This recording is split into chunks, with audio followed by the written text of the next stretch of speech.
момента има пак проблем. Задължителна поливната вода за държавата да се доставя на земеделски производители, а не земеделски производители да е подложен на такива неща.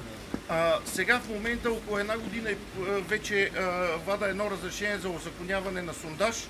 Искаха ми заснемане с камера в сондажа, което е около 700-800 лева, проба на водата, която е толкова голяма проба, че се едно, че ще добивам минерална вода питейна,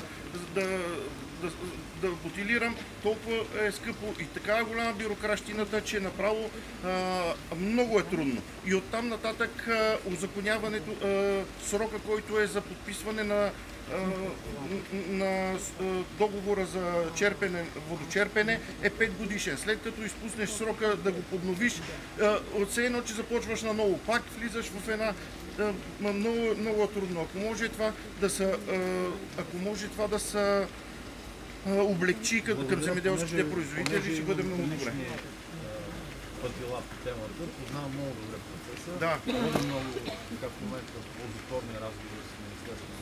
Дано да се оправят тези неща. И се надявам да стигнем и не до облегчен разрешителен режим, но както казах, държавата да е задължена да даде достъп на абсолютно всеки земеделски производител до поливна вода, тъй като всеки знае, че вкъщи една саксия, ако има и някаква вода, растението загива. Как се прави земеделие без вода?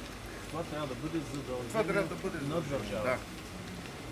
Оттам нататък да ви кажа за хидропониката, това е стерилна среда, в която засаждаме растенията.